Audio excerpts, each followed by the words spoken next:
Boa noite a todos. Gente, a ideia para hoje é nós comentarmos uma passagem muito bela, muito importante de Jesus, no qual ele sobe num monte e ele fala diversas coisas muito interessantes. E essa passagem, por ter um conteúdo tão significativo, ele é chamado de o Sermão do Monte ou o Sermão da Montanha. E num certo momento, Mahatma Gandhi, aquele líder na Índia, né, muito conhecido de todo mundo, que pregava a paz, que pregava construir algo sem ferir ninguém, né, que deu tantos exemplos, ele disse num certo momento que se toda a literatura religiosa do mundo se perdesse, fosse eliminada, mas sobrasse o Sermão da Montanha, nada teria sido perdido. De tanta informação, de tanto aprendizado, de tantas dicas que Jesus deu para que a gente viva uma vida legal. E um ponto de vista para a gente começar a entender qual é a importância desse trecho do Evangelho é que as leis divinas já estão prontas.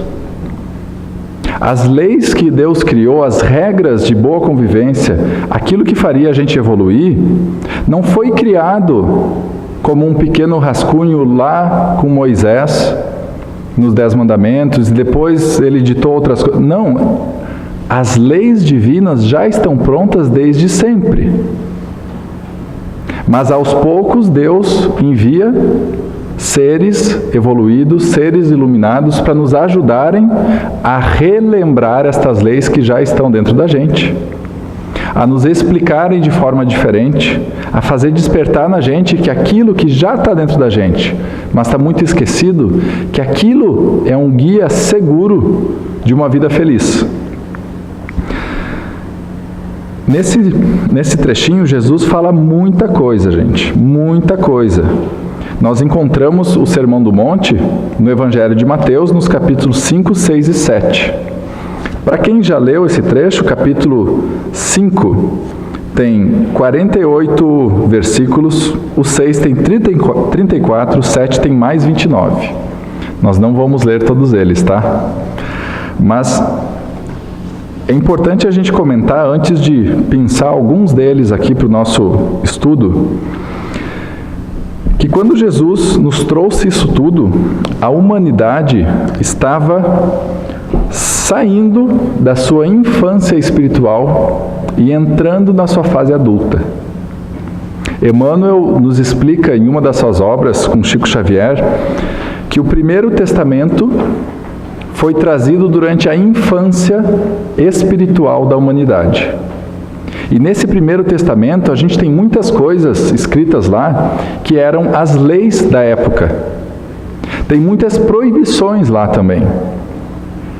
Porque o que você faz com uma criança para que ela não se machuque?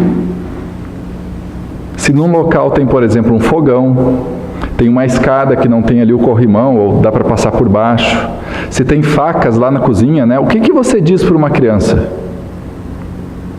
Você pode até explicar, né? Olha, não bota... O fogão é quente. Você pode explicar isso, mas ela não sabe ainda que quente é ruim. Depois de um certo quente, né? Você diz não para ela, você proíbe. E o Primeiro Testamento, perdão, me esqueci a palavra. Jesus, o Antigo Testamento. Não o primeiro, o Antigo Testamento. Eu falei Jesus e ele ajudou. O Antigo Testamento fala para a infância espiritual do nosso planeta, de nós mesmos, naquela época.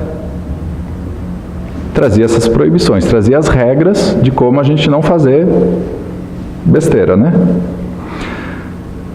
O Novo Testamento, com Jesus, fala para a maturidade, para a vida adulta da nossa fase espiritual.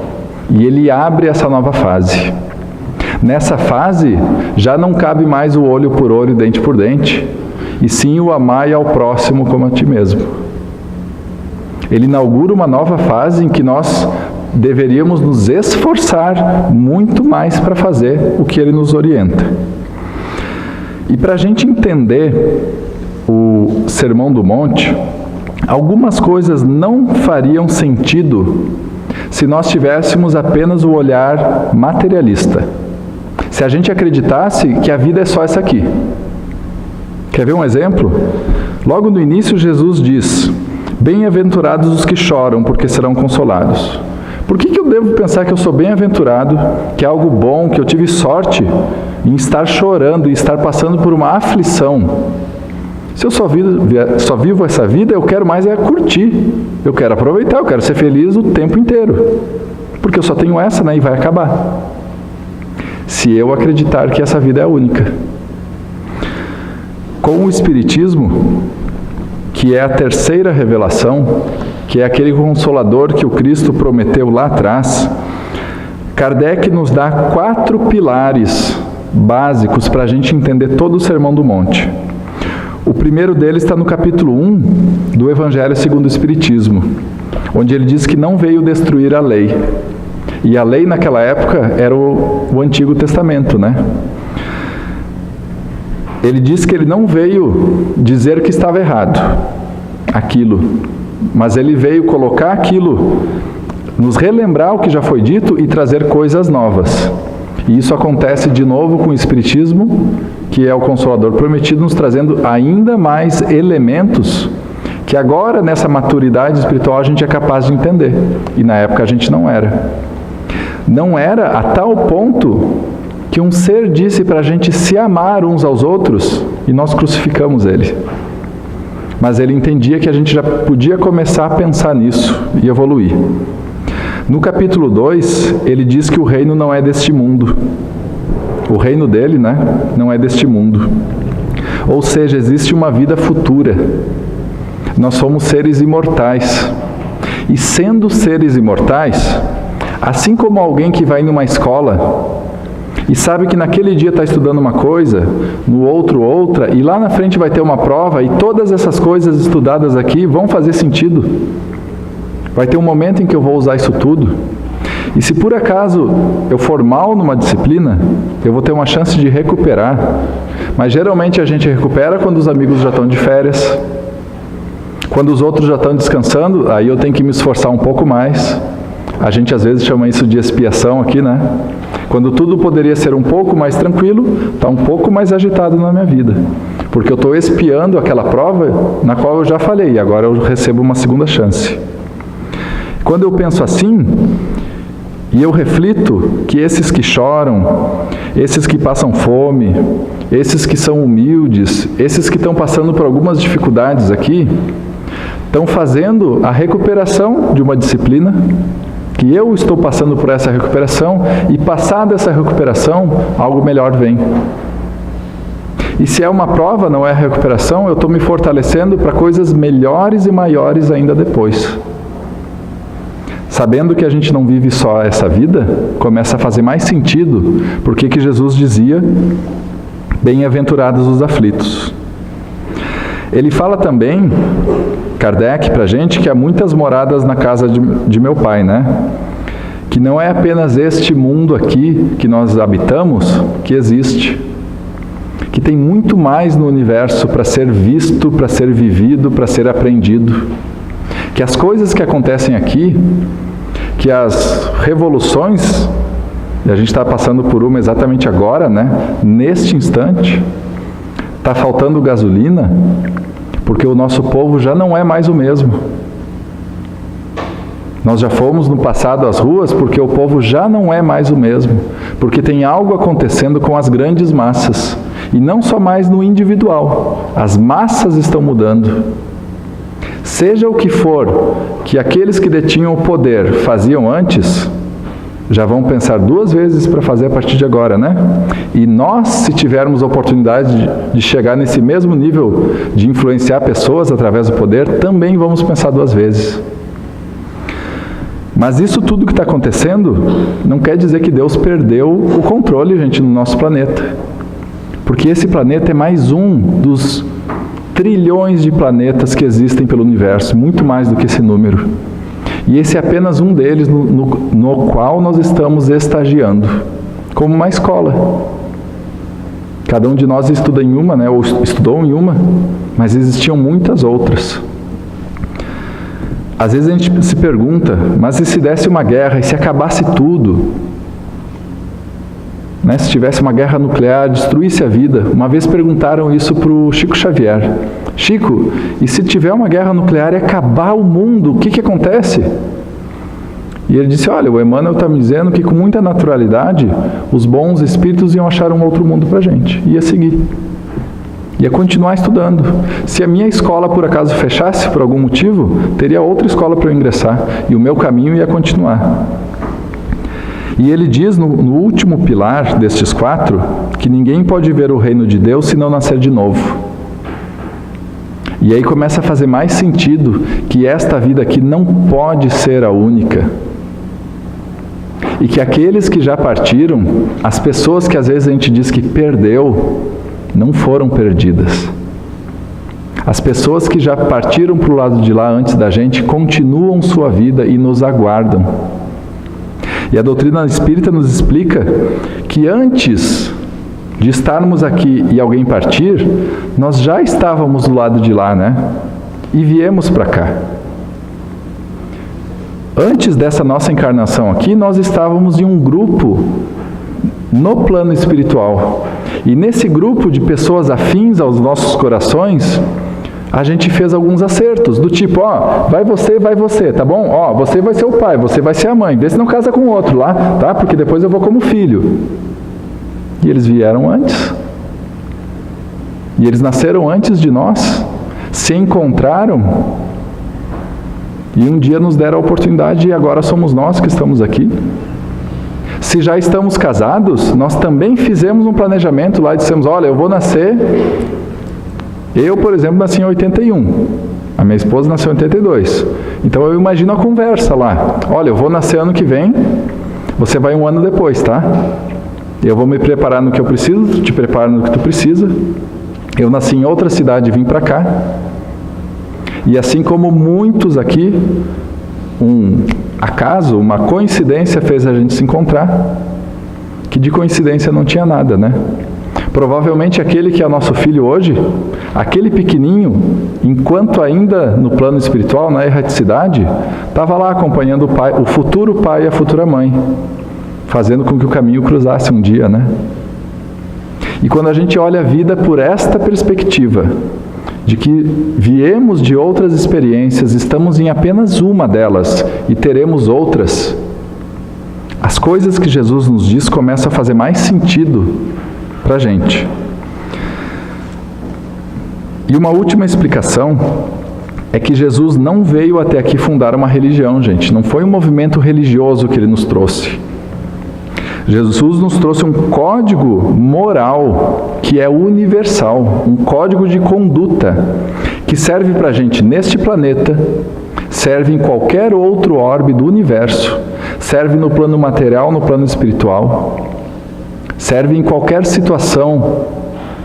Se eu sou mais pobre, mais rico, se eu sou homem, se eu sou mulher, se eu vivo no Brasil, se eu vivo nos Estados Unidos, se eu vivo na Índia, em qualquer local que eu tiver, o código que ele nos trouxe é garantia de que eu vou conquistar coisas boas para mim. E dentre as coisas que Jesus nos trouxe, nós teríamos diversas para comentar, a gente vai pincelar algumas aqui. Por exemplo, em Mateus capítulo 5, versículo 25. Nós vamos ser extremamente ajudados aqui, porque a Federação Espírita Brasileira compilou esse livro, que são todas as vezes, que reúne todas as vezes que Emmanuel, através do Chico Xavier, comentou uma passagem da Bíblia. E eles botaram em ordem aqui. Então é muito fácil a gente ler um trecho da Bíblia e vir aqui e ver a explicação de Emmanuel. É como se ele estivesse aqui do lado e ele nos falasse, olha, eu entendo essa frase, esse versículo de tal jeito. E quando Jesus diz: concilia-te depressa com teu adversário enquanto estás no caminho com ele, para que não aconteça que o adversário te entregue ao juiz e o juiz te entregue ao oficial e te encerrem na prisão. O Emmanuel vem nos falar sobre a conciliação, de que muitas almas nobres, depois de receber essa dica de Jesus, sofrem por dentro, porque esbarram com a dureza daquele que é o seu adversário de ontem. Porque às vezes a gente quer pedir desculpas, a gente quer se aproximar e o outro fecha a porta, né? E não permite que a gente se aproxime. Mas aí Emmanuel diz que essa palavra de Jesus, concilia-te, significa, ou ela equivale a dizer, faz a tua parte. Faz o que tu pode fazer, sem cobrar do outro o que cabe a ele. Ele diz que se o nosso adversário é ignorante, e lembre que ignorante é uma palavra que diz que não tem conhecimento. Não é quando a gente xinga alguém de ignorante, né? A pessoa é grossa. Não. Ignorante é quem não tem conhecimento. Se o adversário é ignorante, medita na época em que também desconhecias as obrigações primordiais. Ou seja, se nós brigamos, tivemos um problema com alguém que não sabe isso que nós estamos conversando agora, alguém que não tem acesso a momentos de conversas tão legais sobre esses assuntos, uma pessoa que ainda pensa no olho por olho, dente por dente, me fez, eu faço de volta. Ele nos diz, vamos pensar na época que a gente também não sabia, porque nessa época nós também revidaríamos. E vamos observar se já não agimos com piores características. Ele diz para a gente trabalhar o quanto for possível no capítulo da harmonização, de tentar se aproximar, tentar apaziguar as coisas. Mas se o adversário fizer pouco caso do nosso esforço, ele diz, concilia-te com a própria consciência e espera. Faz a tua parte e te tranquiliza, porque metade do problema já foi resolvido. O que eu podia, eu fiz. E quando ele diz espera, é porque Deus sempre respeita o tempo de cada um de nós e daquela outra pessoa também, para que a outra pessoa um dia faça a sua parte e entenda. Mais para frente, no versículo 37, Jesus nos fala, seja porém vosso falar sim, sim, não, não. E aqui ele está falando em parte da nossa fala. E no livro da Esperança, Emmanuel nos fala sobre a fala, sobre as palavras. E ele diz que falando nós construímos. E aí ele nos lembra para a gente não admitir na nossa própria palavra a malícia e a queixa. Para a gente sempre falar da bondade de Deus, da sabedoria do tempo, da beleza das estações, das coisas boas. A gente sempre lembrar os outros, olha, deixa o tempo passar, isso vai se resolver, o outro vai refletir, seja qual for a situação, a gente sempre apaziguar. Ele diz que às vezes a indignação justa é bem-vinda. Às vezes a gente se indignar, como por exemplo, muitos estão indignados e pararam seus caminhões. Às vezes essa indignação justa é chamada à reposição do equilíbrio, para repor o equilíbrio das coisas. Mas ele diz assim, essa indignação deve ser dosada como fogo. Quando o fogo é trazido para o refúgio doméstico, para casa, ele nos esquenta. Mas se tiver fogo demais, a gente perde a casa, né? Então a indignação justa deve ser trazida sempre que necessário, na medida correta. Ele fala para a gente conversar sempre sobre o trabalho renovador, sobre a amizade, para a gente não perder tempo com mágoa, doença, pesadelo, coisas infelizes. Por quê? Porque nós, ao pensarmos e ao falarmos, estabelecemos a nossa sintonia. Quando eu falo sobre um assunto, eu comunico o que está passando aqui dentro. E o que está passando dentro da nossa cabeça, gente, os nossos pensamentos, são emitidos ao universo constantemente. Nesse instante, o que a gente está pensando está sendo emitido. E se a gente está refletindo agora, certamente, a gente está refletindo sobre isso aqui, né, que Jesus nos falou. Certamente, quando uma frase dessas é lida, a gente lembra de uma situação que a gente viveu. E a gente pensa, como seria fazer diferente agora? Não se lamentar, eu fiz errado, tá? E daí? Todo mundo erra. A gente está lendo agora para dizer, bom, agora eu entendi o que eu posso fazer. Se eu estou com esse pensamento de agora começar a fazer diferente, e ele está sendo emitido, tem espíritos aqui ao nosso redor, tem um em especial, que está do nosso lado desde que a gente nasceu, né? O nosso espírito protetor, nosso anjo da guarda, que está nos abraçando, sorrindo de alegria. Porque está vendo que cada um, que o seu tutelado se deu conta de alguma coisa. E é esse pensamento que foi emitido que ele captou. E são esses momentos que ele espera todos os dias, que o Lucas vai pensar, que o Lucas ia falar aquela besteira e para e... não vou fazer isso. Nessa hora ele diz, caramba, consegui conectar com o Lucas. E aí ele diz, silencia um pouquinho, ou fala tal coisa, ajuda um pouquinho mais, tenha um pouquinho mais de paciência, e aí eu consigo vencer um pouquinho mais. E quando a gente fala, gente, nós afirmamos para a gente em primeiro lugar. Então, nunca vamos falar, eu não consigo, eu não sou bom, eu não mereço, isso não é para mim. Nunca repita essas besteiras. Porque não tem uma pessoa, um espírito elevado desses que veio até nós, durante toda a história, que não nos disse que a gente pode. Não teve um deles que disse assim, não, isso aqui é só para alguns eleitos, essa felicidade é só para uns, para outros. Nenhum deles nos disse isso.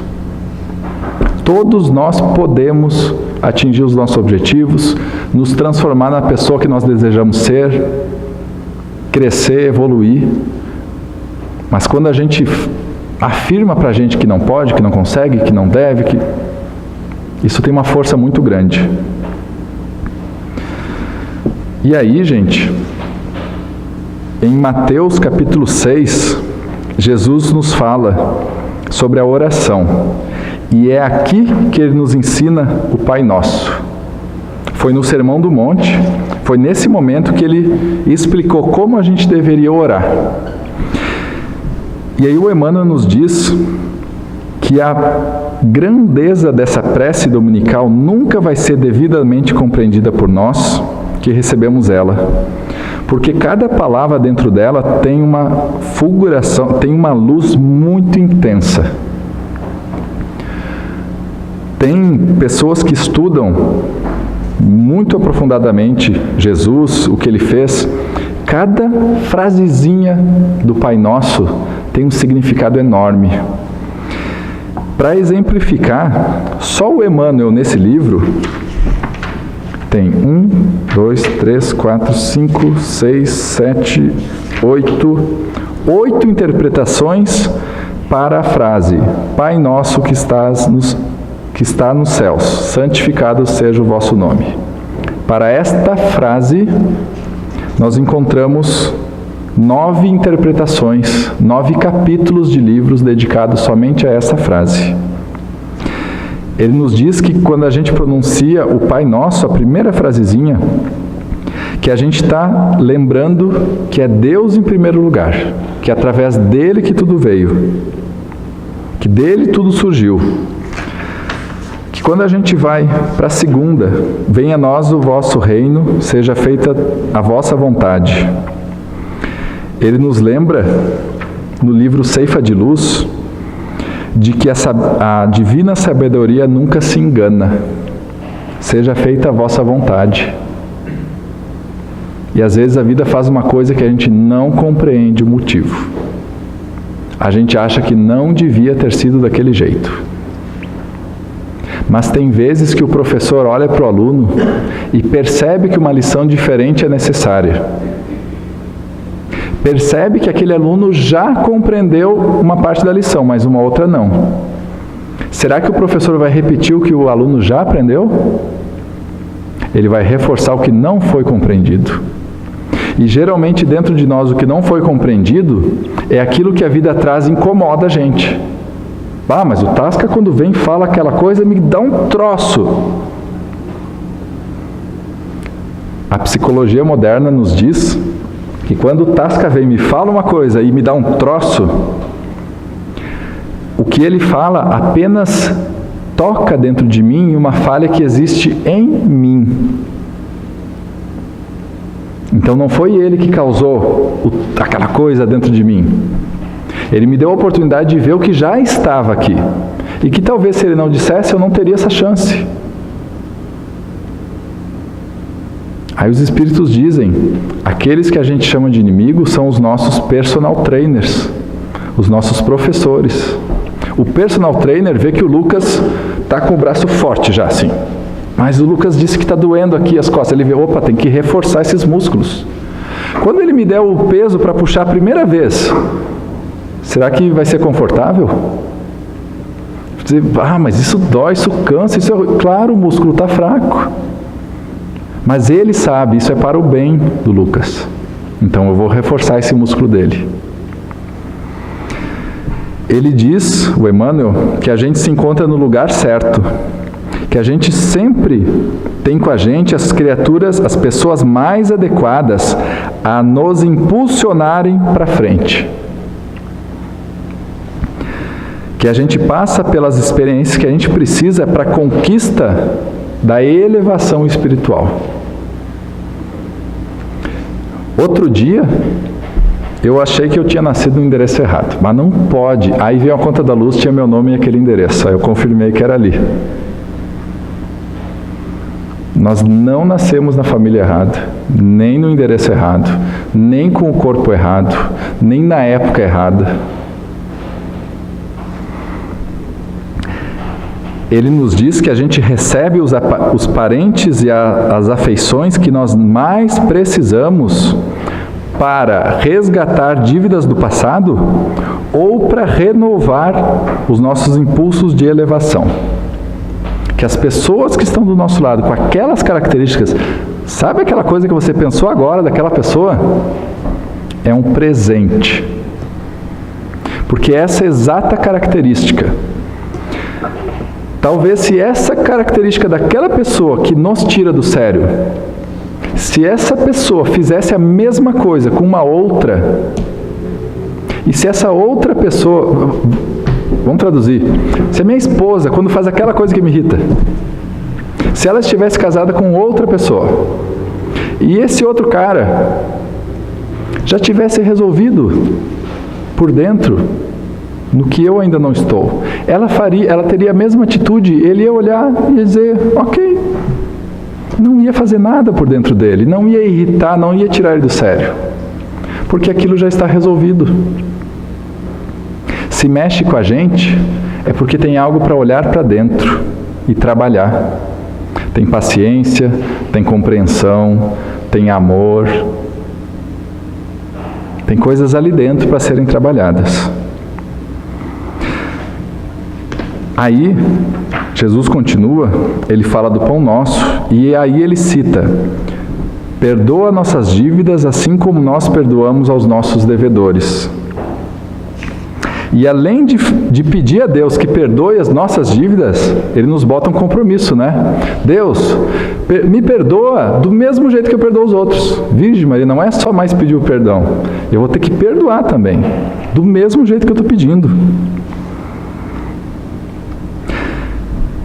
Mas ele nos diz assim, o Emmanuel, no livro Alma e Coração, ele está falando sobre como perdoar. Porque todo mundo diz que o perdão é lindo, mas ninguém falou que é fácil, né? Mas o Emmanuel fala assim, quando te entregares realmente a Deus entregando os teus adversários como autênticos irmãos, tão necessitados do amparo de Deus quanto eu mesmo, penetrarás a verdadeira significação das palavras do Cristo. Pai, perdoa nossas dívidas, assim como perdoamos aos nossos devedores. Quando a gente entender que as pessoas que nos feriram são tão necessitadas de amor quanto eu mesmo, quando eu lembrar que essas pessoas estão sendo vistas por Deus e Ele também está conduzindo as engrenagens da vida para que essa pessoa ache respostas. E se eu tentei me aproximar e não deu, se eu realmente pensar em entregar essa situação para Deus, toda vez que eu estiver diante dessa pessoa de novo, ela vai captar. Ela vai sentir a mudança na minha atitude, porque eu já não vou mais estar cobrando ela. Eu olho, isso não quer dizer que eu estou concordando com a atitude da pessoa, mas eu olho e entendo que aquela pessoa também tem suas dificuldades. Que eu não sei o que é vestir o calçado dela, não sei o que é viver na família dela, na situação dela, e que Deus está olhando. Quando eu olho para essa pessoa de novo, com este olhar, ela sente que eu não estou mais cobrando.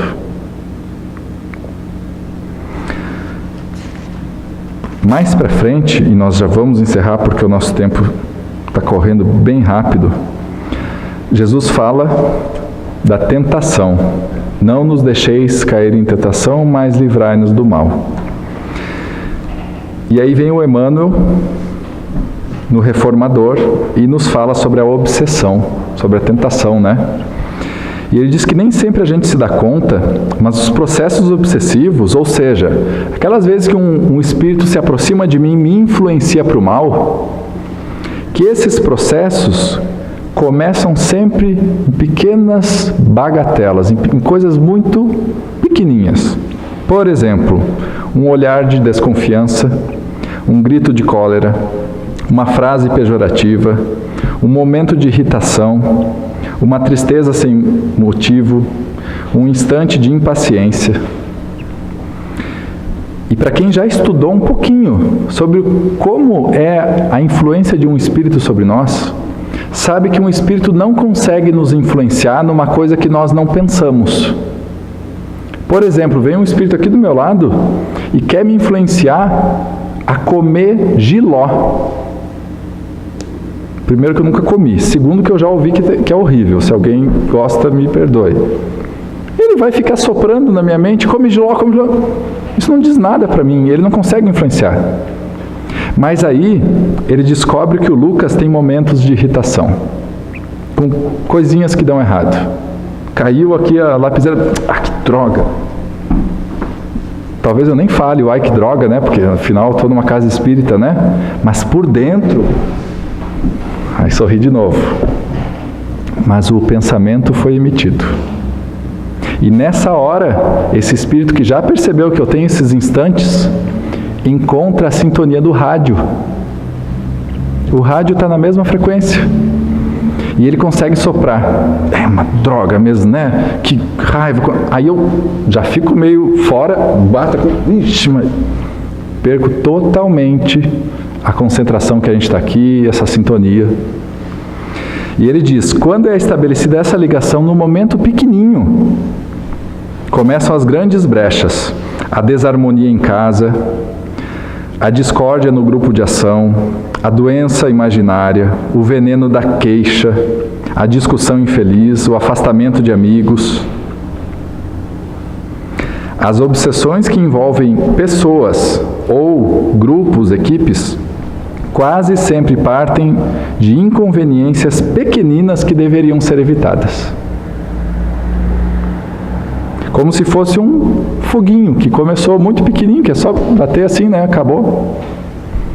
Porque o pensamento negativo vai vir para a gente, não tem nenhum problema. Mas eles são que nem ervas daninhas, que nem a plantinha que a gente não quer na horta. O que você faz quando a plantinha é pequenininha? Você arranca. E se deixar ela muito tempo? Ela começa a fazer raízes, né? Às vezes você arranca o talinho, nasce outra, porque a raiz já está estabelecida. Dá mais trabalho tirar se eu deixar que essas coisas fiquem muito tempo com a gente. Gente, o Sermão do Monte é tão belo, e ele segue com muitas outras lições. Ele fala de não julgar para não sermos julgados. Fala da gente estabelecer para os outros as mesmas possibilidades que a gente quer para a gente. Porque eu quero que Deus me dê a possibilidade de desfazer o erro quando eu falhar, porque a gente falha toda hora. Da gente dar essa possibilidade para os outros, não julgar os outros. Porque a gente não sabe o que é viver a vida do outro. A gente não sabe como foi nascer com aqueles pais que talvez não tenham sido os mais carinhosos. A gente não sabe como é trabalhar naquela empresa que essa pessoa trabalha, que talvez seja muito exigente. A gente não sabe qual é a circunstância que aquela pessoa tem e que fez ela agir daquele jeito na nossa frente. E ele fala da porta estreita e da porta larga, né? Que a porta larga são aquelas facilidades da vida. E a porta estreita é quando a gente vê o que é importante. Tipo o remédio, que às vezes é amargo, né? Quando a gente vê o que é importante de verdade, mesmo que eu tenha que me esforçar mais, mesmo que dê mais trabalho, mesmo que não seja o que eu queria naquela hora, e eu tomo a escolha de fazer isso. E ele obviamente não fala só isso que a gente comentou aqui, tem muito, muito mais, gente. Então, eu recomendo para quem quiser se aprofundar, ler um pouquinho mais. E logo no início do Sermão do Monte, Jesus nos fala das bem-aventuranças. E isso, gente, logo depois daqueles 4 pilares que a gente viu no início ali, que estão no Evangelho para entender as bem-aventuranças, elas estão explicadas. Bem-aventurados os aflitos, bem-aventurados os pobres de espírito ou os humildes, bem-aventurados os que têm o coração puro, os que são brandos, os que são misericordiosos. Aqui já está a interpretação de Kardec.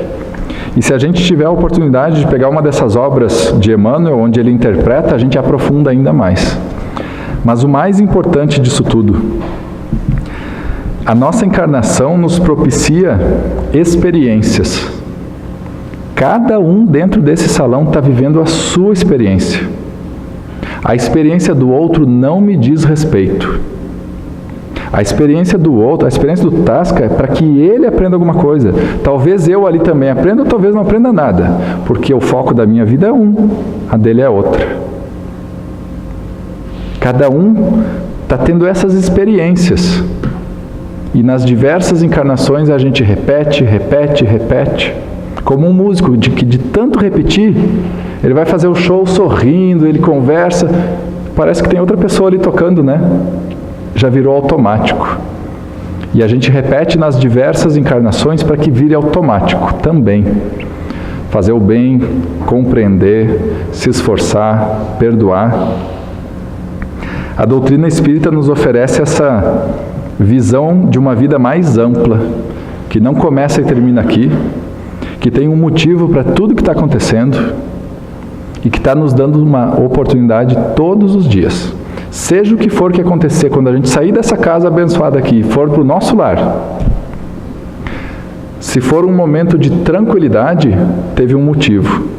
E certamente você contribuiu para aquele momento de tranquilidade. Se não for um momento de tranquilidade, é Deus pedindo que a gente assuma a responsabilidade sobre aquele ambiente. Porque às vezes eu vou numa palestra legal, gente, e eu penso, nossa, isso era bem para minha esposa, ela devia estar aqui ouvindo. Mas será que Deus não tem capacidade de trazer ela aqui? Tem, mas não era ela que tinha que vir, era eu. Se Ele me colocou na palestra é porque eu tenho a capacidade de chegar em casa e assumir a responsabilidade de acalmar, de equilibrar um pouco mais, de respeitar um pouco mais. E aí quando Jesus nos fala sobre acender a nossa candeia e botar em cima do velador, ou seja, ligar a nossa luz, acender a nossa luz, não quer dizer sair falando para todo mundo o que a gente faz. É ligar dentro da gente a paciência, a tranquilidade, o respeito, e quando tiver a escuridão da impaciência, do desrespeito, da irritação, essa luz que eu tenho de mim vai aparecer. Ninguém resiste a um exemplo de carinho, de afeto, de silêncio quando precisa.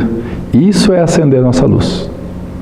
Então todos nós temos hoje uma oportunidade de colher algo que a gente já plantou ou de plantar uma coisinha nova. Seja qual for dessas duas opções, o amanhã vai ser melhor. Então, gente, eu agradeço o tempo de todos. Lá no lar eles me xingam muito que eu passo do tempo. Teria muito mais para a gente falar, mas tomara que fique um pouquinho assim da vontade da gente entender o que Jesus nos disse e botar em prática.